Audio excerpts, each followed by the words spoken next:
ये सब करना आपके हाथ में है। चैनल बदलना शुरू कर दिया। आप ठीक से लोगों की दिखा रहे हैं तो निश्चित तौर पे आपका चैनल भी जनता के बीच बढ़ेगा।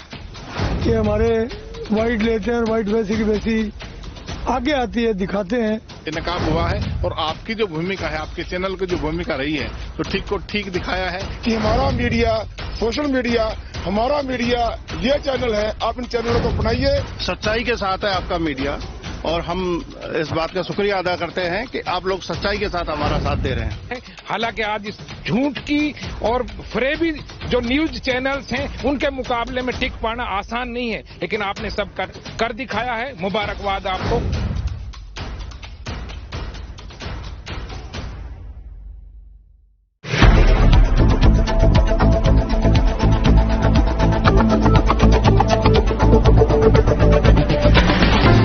नमस्कार, स्वागत है आपका स्टेट न्यूज बुलेटिन में और मैं हूं आपके साथ अदिति। चलिए खबरों पर जाने से पहले नजर डाल लेते हैं हेडलाइंस पर। पश्चिम बंगाल के चुनाव में बवाल, हिंसक झड़प में 3 बीजेपी कार्यकर्ता जख्मी।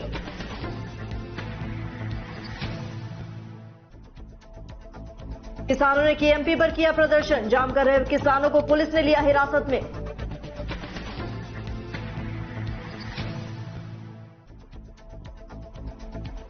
असम में 1 अप्रैल को हुए मतदान हुए रद्द, 4 मतदान केंद्रों पर पुनर्मतदान की हुई घोषणा। और अब खबरें विस्तार से। पश्चिम बंगाल में आज तीसरे चरण के तहत 44 विधानसभा सीटों के लिए मतदान हुआ। कूच बिहार के सीतलकुची इलाके में चुनाव के दौरान हिंसक झड़प हुई। झड़प के दौरान फायरिंग भी हुई, जिसमें 4 लोगों की मौत हो गई और 4 लोग बुरी तरह घायल बताए गए। एक मृतक का नाम आनंद बर्मन है। बर्मन के घर वालों का कहना है कि वो बीजेपी समर्थक था, जबकि टीएमसी दावा कर रही है कि वो उनकी पार्टी का समर्थक था।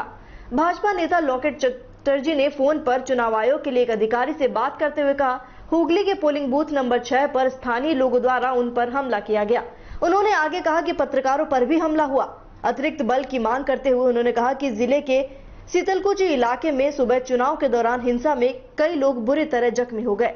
इस हिंसा के बाद भारतीय जनता पार्टी ने टीएमसी पर आरोप लगाते हुए कहा कि तृणमूल के गुंडों ने उन पर हमला किया, जिनमें 3 कार्यकर्ता जख्मी हो गए। वहीं बुरी तरह घायल एक व्यक्ति 1 घंटे से ज्यादा समय तक सड़क पर पड़ा रहा।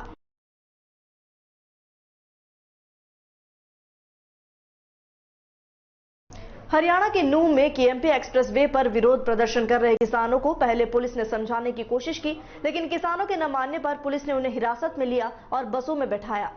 केएमपी एक्सप्रेसवे पर रिवासन गांव के पास टोल प्लाजा पर विरोध प्रदर्शन कर रहे दर्जनों किसानों को पुलिस ने हिरासत में ले लिया। किसानों की चेतावनी के बाद पहले से ही एक्सप्रेसवे पर भारी पुलिस बल तैनात था। इसके बाद जैसे ही किसानों ने टोल को बंद करने की कोशिश की तो पुलिस ने किसानों को हिरासत में लेकर बस में बैठा दिया। गिरफ्तारी से पहले किसानों ने सरकार के खिलाफ जमकर नारेबाजी की और तीनों कृषि कानूनों को वापस लेने की मांग की है। तो वहीं किसानों को काबू करने में पुलिस के जवानों को काफी मशक्कत करनी पड़ी। निर्वाचन आयोग ने असम के 3 विधानसभा क्षेत्रों के 4 मतदान केंद्रों पर दोबारा मतदान कराने की घोषणा कर दी है। यहां 1 अप्रैल को मतदान हुए थे। निर्वाचन आयोग ने असम के 3 विधानसभा क्षेत्रों के 4 मतदान केंद्रों पर दोबारा मतदान कराने की घोषणा की है। जानकारी के अनुसार आगामी 20 अप्रैल को राज्य के रतबाड़ी, सोनाई और हाफलॉन्ग विधानसभा क्षेत्र स्थित 4 मतदान केंद्रों पर दोबारा मतदान कराया जाएगा। आयोग ने इन 4 मतदान केंद्रों पर 1 अप्रैल को हुए मतदानों को रद्द कर दिया। खबर राजस्थान के जैसलमेर से, जहां उपखंड कार्यालय में फसल कटाई प्रयोग रबी 2021 के अंतर्गत फसल कटाई के लिए किए गए प्रयोगों की समीक्षा बैठक हुई। उपखंड अधिकारी रमेश सिरबी पुनड़िया की अध्यक्षता में ये बैठक की गई। बैठक में उपस्थित अधिकारियों द्वारा उनके स्तर पर किए गए फसल कटाई प्रयोगों की संख्यात्मक विवरण से अवगत कराते हुए अवशेष प्रयोग आगामी 2 दिवस में पूर्ण कराने हेतु आश्वस्त किया गया। बैठक में तहसीलदार जैसलमेर, पोखरण, फतेहगढ़, भणियाना, उपनिदेशक कृषि विस्तार, उपनिवेशन तहसीलदार जैसलमेर, कृषि पर्यवेक्षक आदि विभागीय अधिकारीगण उपस्थित रहे।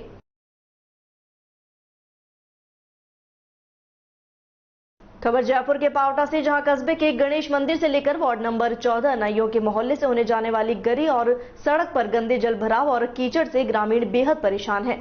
गंदे पानी से उठती बदबू ने यहां के लोगों का जीना दूभर कर दिया है। जल भराव और कीचड़ से आने जाने वाले लोगों को दूसरे रास्ते से निकलने पर मजबूर होना पड़ रहा है। मामले को लेकर वार्ड नंबर 14 के वार्ड वासियों ने पंचायत समिति पावटा विकास अधिकारी के नाम भागीरथ सैनी को 2 महीने पहले ज्ञापन सौंपा था। वहीं पहले भी ये मामला प्रशासनिक अधिकारियों के सामने उठाया गया, लेकिन किसी भी अधिकारी ने मामले को गंभीरता से नहीं लिया। इसके कारण ग्रामीण यहां नारकीय जीवन जीने को विवश है। ग्रामीणों ने इस मामले पर ग्राम सभा में भी जोर शोर से ये मुद्दा उठाया। इस पर ग्राम पंचायत द्वारा गंदगी फैलाने वाले कुछ होटल वालों को नोटिस दिया गया, लेकिन नोटिस देने के बावजूद ग्राम पंचायत भूल गई और अब हालात वैसे ही हैं। कस्बे के इस मुख्य रास्ते में कीचड़ और गंदा पानी भरे होने से ग्रामीणों ने दूसरे रास्तों से आना जाना शुरू कर दिया है। गंदे भरे पानी के कारण महिला, बुजुर्ग और स्कूली बच्चों को भारी परेशानी उठानी पड़ रही है। वहीं पावटा पंचायत समिति विकास अधिकारी नीरू मीणा ने मौके पर अय्यन प्रकाश चंद गोयल और अन्य अधिकारियों को भेजकर मौका मुआयना किया, लेकिन वहां भी मामले को सब एक दूसरे के ऊपर टालते नजर आए। कोटपुतली उपखंड अधिकारी सुनीता मीणा को इस मामले से अवगत कराया गया तो उन्होंने विकास अधिकारी से बात करने के लिए कहा। पावटा सरपंच प्रतिनिधि निर्मल पंसारी से बात की गई तो उन्होंने रास्ते में हो रहे कीचड़ की सफाई व्यवस्था की बात कही। अधिशासी अधिकारी वीके शर्मा से बात की गई तो उन्होंने सफाई कर्मचारियों को भेजने की बात कही, जिस पर मामले से अवगत कराने के बाद भी 2 से 3 घंटों तक कोई कर्मचारी नहीं पहुंचा। वहीं ग्राम विकास अधिकारी गिरीश कुलवाल ने गंदगी फैलाने वालों को नोटिस देकर पाबंद करने की बात कही। इसके साथ ही प्रधानमंत्री द्वारा चलाए जा रहे स्वच्छता मिशन की यहां धज्जियां उड़ती नजर आई।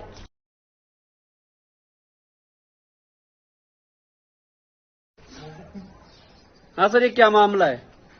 ये यहाँ हमारे मोहल्ले में आबादी क्षेत्र है। यहाँ पे काफी दिनों से गंदगी फैली हुई है। कल ही यहाँ पर हमारे जो परिवार के सदस्य हैं, इनके पिताजी श्री कैलाश जी सैन की मृत्यु हुई। इधर से अंतिम यात्रा निकली थी, उसमें भी काफी मशक्कत करनी पड़ी। काफी माखी मच्छर फैले हुए हैं और गंदगी इतनी है कि जीना दुभर हो रहा है। बदबू से और गंदगी से यहाँ आने जाने वालों को परेशानी हो रही है। बैठक में जो व्यक्ति आते हैं उन सबको भी भारी परेशानी हो रही है। कोरोना की महामारी कोरोना के कारण भी कुछ ज्यादा ही बाउंडेशन चल रही है। इस वजह से प्रशासन से और लोकल प्रशासन से हमारी अनुरोध है कि इस समस्या को जल्द ही दुरुस्त किया जाए।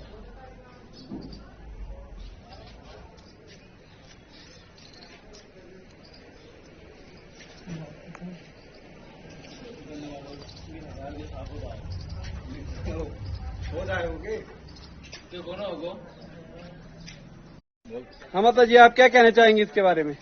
भाई गंदगी बहुत ज्यादा हो रही है, हमको अंदर जाने के लिए बहुत परेशानी आ रही है।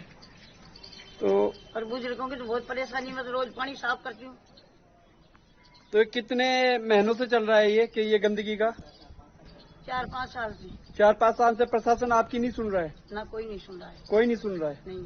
आप अपने पर्सनल तौर पे इसकी सफाई करते हैं गली की? रोज ही ना करती हूँ। राहुल बोलता है कि दादी कितनी करेगी, अब मेरे को आने जाने में परेशानी है।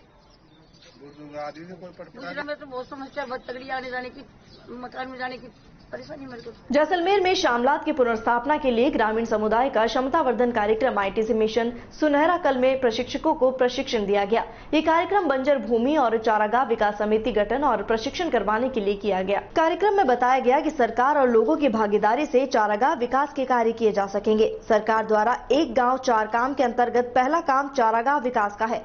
FES के विशेषज्ञ द्वारा शामलात पहचान करने संबंधी, परिस्थिति की तंत्र सुरक्षा करने के बारे में, सामुदायिक स्वामित्व अधिकार के बारे में जानकारी दी गई। चारागाह विकास के लिए केवल पौधारोपण करना ही चारागाह विकास नहीं माना जा सकता है। पौधारोपण करने के बाद उनका संरक्षण करना भी जिम्मेदारी है। महात्मा गांधी नरेगा कार्यक्रम के अंतर्गत चारागाह किए जाने के बारे में तकनीकी जानकारी प्रदान की गई। तंत्र की पुनर्स्थापना के लिए आम लोगों की अहम भूमिका होती है। चारागाह विकास समिति गठन कर लोगों को उनके प्रति जागरूक करना बेहद जरूरी है। तो वहीं त्रिस्तरीय बंजर भूमि और चारागाह विकास समिति के बारे में भी बताया गया। ये समिति जनप्रतिनिधि सरकार के अलग अलग विभाग द्वारा गठन किया गया। खबर जोधपुर के तिवरी से, जहां मुस्लिम समाज ने युवा विकास समिति के बैनर तले तहसीलदार को मुख्यमंत्री के नाम ज्ञापन सौंपा। नरसिम्हानंद सरस्वती द्वारा मुस्लिम समुदाय की धार्मिक भावनाओं को आहत करने का आरोप लगाया गया। तिवरी में मुस्लिम समाज ने मुस्लिम समुदाय की धार्मिक भावनाओं को ठेस पहुंचाने के साथ ही उक्त अपराधी को NSA लगाकर गिरफ्तार कर कानूनी कार्रवाई करने की मांग की। पिछले कुछ दिनों से सोशल मीडिया पर एक वीडियो वायरल हो रहा था, जिसमें कुछ लोग बैठे हैं और एक व्यक्ति उनमें से नरसिंहानंद सरस्वती, जो कि पीछे प्रेस क्लब ऑफ इंडिया का लोगो लगा है। संभवतः एक प्रेस कॉन्फ्रेंस चल रही है। इस कॉन्फ्रेंस में नरसिंहानंद सरस्वती द्वारा आरोप लगाए गए। सरस्वती ने अपने ट्विटर अकाउंट से भी ट्वीट किया। इसमें भारत में रहने वाले करोड़ों मुस्लिम मानव की धार्मिक भावनाओं को ठेस पहुंची है। मुस्लिम समुदाय के साथ खेल खेला जा रहा है, तो वहीं इस मौके पर कई लोग मौजूद रहे।